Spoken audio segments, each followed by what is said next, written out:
네, 안녕하십니까. 오늘은 ISCA 공회전 조절 액추에이터에 대해서 설명을 해보겠습니다. ISC는 이 스로틀 바디 쪽에 위치해 있습니다. 이 스텝 모터 방식이 있고 솔레노이드 방식, 이렇게 대표적으로 이렇게 두 가지 방식이 있어요. 그리고 이 ETC는 전자식 스로틀 밸브인데 모터로 스로틀 밸브가 열리고 공회전 조절, 이 두 가지 기능이 들어가 있다, 이렇게 보시면 됩니다.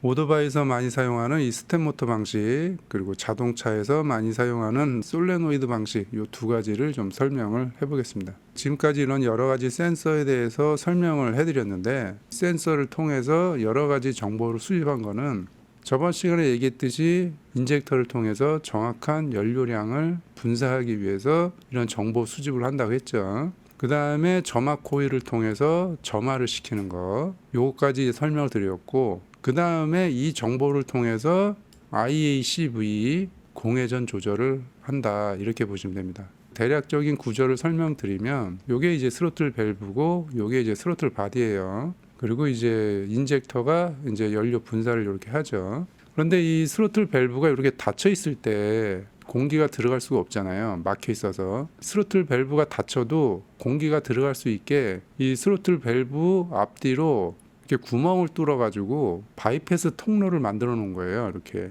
그 오른쪽 그림에 보면 공기가 이렇게 바이패스 통로를 통해서 들어가게 돼 있는 구조죠. 바이패스 통로를 통해서 공기가 들어갈 때 이 공기의 양을 조절하는 게 IACV다. 요거는 이제 혼다에서 쓰는 명칭이고 일반적으로는 ISCA 이렇게 불러요. 그 회사마다 부르는 이름이 그냥 조금 다르다, 이렇게 보시면 됩니다.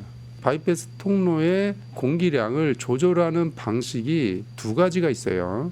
그 오토바이에서 많이 쓰는 이 스텝 모터 방식, 얘는 어떤 방식이냐면 이 모터가 단계별로 회전을 하면 위아래로 움직이면서 공기의 양을 조절을 합니다. 요게 이제 스텝 모터 방식이고, 이 로타리 솔레노이드 밸브 방식은 밸브가 이렇게 장착이 돼서 좌우로 움직이는 거예요. 좌우로. 그러니까 좌우로 움직이면 밸브가 열렸다가 닫혔다 하면서 공기가 지나가는 거죠. 요게 로타리 솔레노이드 방식인데, 이 스텝 모터는 아까 얘기했듯이 오토바이에서 많이 쓰고 솔레노이드 방식은 자동차에서 많이 쓴다, 이렇게 보시면 됩니다. 현재는 이것도 사용하지 않죠. 전자 스로틀 밸브를 사용하고 있기 때문에 솔레노이드도 거의 사용하지 않는다, 이렇게 보시면 됩니다. 자, 요거는 이제 오토바이에서 많이 쓰는 4핀짜리 스텝 모터 방식이에요. 선이 4가닥짜리는 바이폴라 방식이다, 이렇게 보시면 됩니다.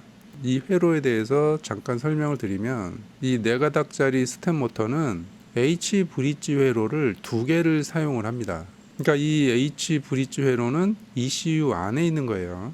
이 H 브릿지를 사용하는 이유는 이 정회전, 역회전을 이제 편리하게 제어하기 위해서 이렇게 이제 H 브릿지를 사용을 하는 거예요. 이 원리를 간단하게 설명을 드리면, 우선 그 위에 전압이 있고 스위치가 이렇게 4개가 있고 중간에 이 모터를 장착을 합니다.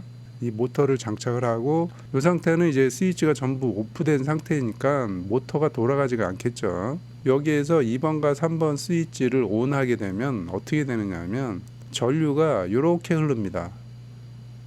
네.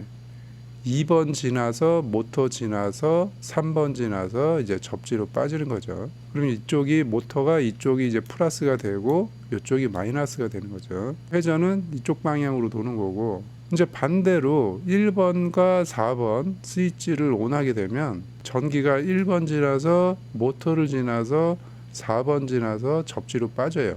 모터가 이쪽이 플러스가 되고 이쪽이 마이너스가 되는 거죠.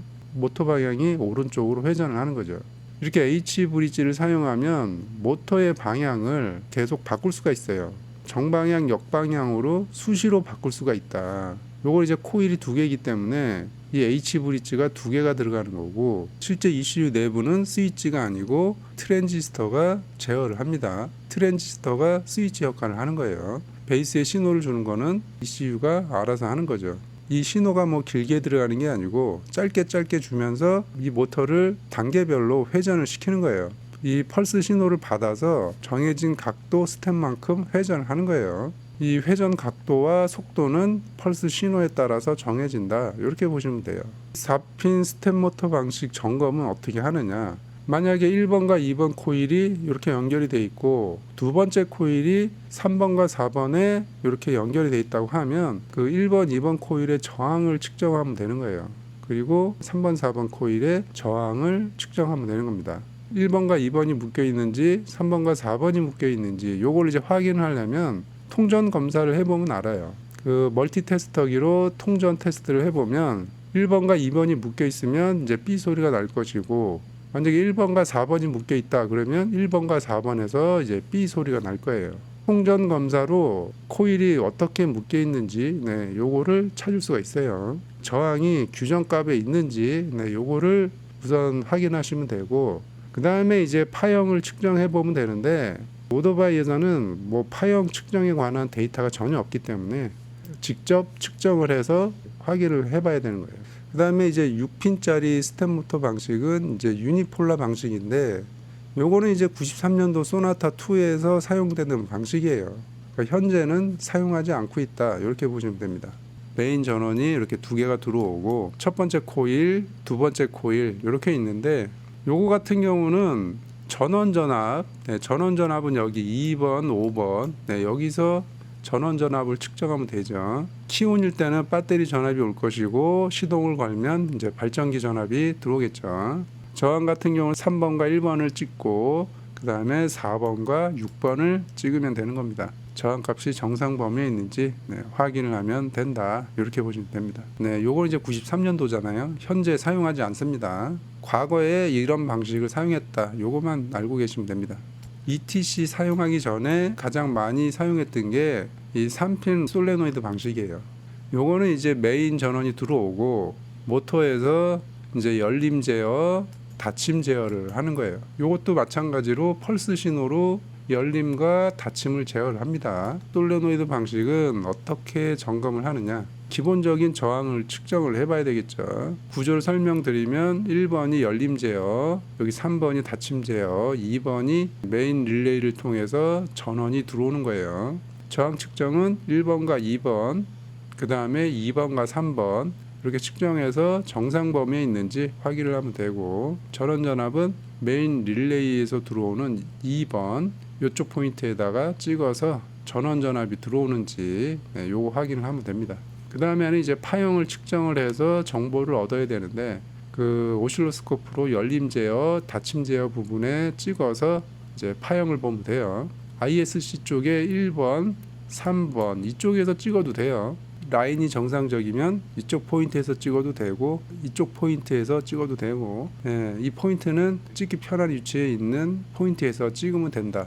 얘를 이제 파형을 찍으면 이런 이제 펄스 파형이 나오는데 여기에서 알아야 될 기본적인 것만 잠깐 설명을 드리면 전원 전압 시동이 걸린 상태이기 때문에 발전기 전압이 들어오겠죠. 이 부분이 전원 전압이에요. 그 다음에 이제 열림 듀티, 열림 듀티는 어디냐 하면 열림 듀티는 여기입니다. 이 부분이 열림 듀티가 되는 거예요. 그래프를 제가 하나만 가져왔는데 닫힘 듀티가 되면 이 열림과 반대로 이렇게 그래프가 나옵니다. 이렇게 열림 듀티가 이런 모양이면 이런 모양이 되는데 닫힘 듀티는 어느 부분을 얘기를 하느냐 이 부분을 얘기를 하는 거예요. 이 부분 이 부분이 닫힘 듀티예요. 그래서 이 열림 듀티와 닫힘 듀티가 정상 범위에 있는지 그거를 파악을 하는 거예요. 여기서부터 여기까지 이게 이제 한 사이클이고 지금 여기에 보면 그 주파수가 99.78이 나왔잖아요. 거의 100Hz가 나왔죠. 그러니까 1초간 열고 닫는 거를 100번을 한 겁니다. 100번. 1초 동안 열고 닫힘을 100번을 했다. 이렇게 보시면 됩니다. 요거는 이제 자동차 매뉴얼의 표준값인데 자 여기 보면 하이라고 써 있는 부분 요게 이제 전원 전압을 얘기를 하는 거예요. 이 부분. 그 다음에 로우는 206mV 써 있죠. 로우는 이 부분을 얘기를 하는 거예요. 이 부분. 그 전기 이론상으로는 0V가 나와야 되는데 0V가 나오지 않아요. 항상 미리볼트가 나오는데 만약에 여기는 지금 표준값이 206mV인데 이거보다 높으면 문제가 있는 겁니다. 그렇게 이해하시면 되고 주파수가 100kHz 요거는 잘못됐네요. 요거는 잘못됐습니다. 100Hz 요게 정상이에요. 요거는 오타가 났네요. 그리고 옆에 보면 이제 요거 이제 자동차니까 에어컨이 오프일 때, 에어컨을 켰을 때 듀티 값이 다르죠. 지금 이 파형에서는 대충 보면 듀티가 그 50% 정도 나오는데, 여기서 이제 정상값은 에어컨을 껐을 때 공회전 상태일 때는 듀티가 31%가 나와야 됩니다. 그 열림 듀티가 31이면 여기 닫힘 듀티가 69가 나와야죠. 네. 닫힘은 한 69, 요 정도 나오면 정상이죠. 근데 얘는 67까지 정상이라고 보는 거예요. 그리고 이제 에어컨을 온하면 39로 늘어났죠. 그 에어컨을 켜게 되면 그 컴프레서가 돌아야 되기 때문에 부하가 걸려요. 그러니까 이제 RPM을 올려야 되기 때문에 공기를 더 투입을 해야 되는 거죠. 그래서 여기서는 지금 8%를 더 집어넣은 거죠, 지금. 그래서 에어컨을 켰을 때는 열림 듀티가 지금 39%가 된 거예요. 그래서 요런 그 서비스 매뉴얼에 있는 이 듀티 값, 열림 닫힘 듀티 값을 보고 이 ISA가 정상적으로 작동하는지, 네, 요런 걸 이제 파악하면 되는 겁니다. 간단하게 몇 가지만 이렇게 알고 계시면 되고, 나중에 이제 파형을 측정해서 할 때 이제 좀 더 자세히 좀 설명을 드릴게요. 오늘은 ISCA 공회전 조절 액추에이터에 대해서 설명을 드렸는데, 다음 시간에는 이제 ETC 전자식 스로틀 밸브 요거에 대해서 설명을 해보겠습니다. 오늘은 여기까지 하겠습니다.